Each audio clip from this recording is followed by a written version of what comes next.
প্রিয় দর্শক, আসসালামু আলাইকুম। মধ্যপ্রাচ্যের রাজনৈতিক অস্থিরতা এখন আর শুধু আন্তর্জাতিক সংবাদ মাধ্যমগুলোর খবর নয়, বরং এটি বাংলাদেশের অর্থনীতির জন্য এক বড় উদ্বেগের বিষয়। কারণ আমাদের বাংলাদেশের বৈদেশিক মুদ্রার 80% রেমিটেন্স আছে এই মধ্যপ্রাচ্যের দেশগুলো থেকে, যেখানে বাংলাদেশি লাখ লাখ প্রবাসী শ্রমিক দেশের অর্থনীতিকে ঠিক রাখার জন্য নিজেদের ঘাম ঝরিয়ে অর্থ উপার্জন করে বাংলাদেশে রেমিটেন্স পাঠিয়ে থাকে। উৎকণ্ঠার গভীরতর কারণ, ইসরায়েল ফিলিস্তিন উত্তেজনাকে কেন্দ্র করে পুরো মধ্যপ্রাচ্য জুড়ে এই অস্থিরতা সৃষ্টি হয়েছে।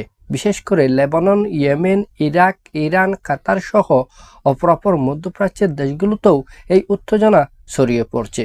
আর এই অস্থিরতা বাংলাদেশি প্রবাসী লাখ লাখ শ্রমিকের জীবিকা, নিরাপত্তা এবং ভবিষ্যৎ পরিকল্পনায় দারুণভাবে প্রভাব ফেলতে পারে।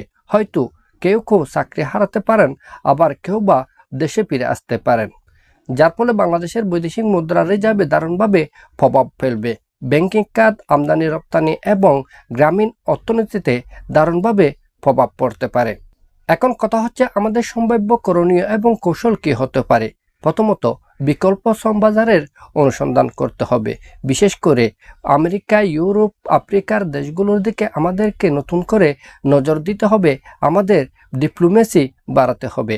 এছাড়া দক্ষিণ পূর্ব এশিয়ার দেশগুলোর সাথেও আমাদেরকে নতুন করে সম্পর্ক জ্বালাই করে নিতে হবে, যাতে করে আমরা মধ্যপ্রাচ্যের দেশগুলোর উপর নির্ভরশীলতা কমিয়ে এই সমস্ত দেশগুলোর উপর নির্ভরশীল হতে পারব। দ্বিতীয়ত, স্থানীয় কর্মসংস্থান সৃষ্টি। কৃষিভিত্তিক শিল্প, ক্ষুদ্র ও মাঝারি শিল্প, উদ্যোক্তা উন্নয়ন, ফ্রিল্যান্সিং সহ আরও অন্যান্য খাতে, যে সমস্ত খাতে এই সমস্ত প্রবাসী শ্রমিকরা দেশে ফিরে এসে নির্ভরশীল হতে পারবে, কর্মসংস্থান সৃষ্টি করতে পারবে, সেই সমস্ত খাতগুলোতে সরকারি সহায়তা বাড়াতে হবে।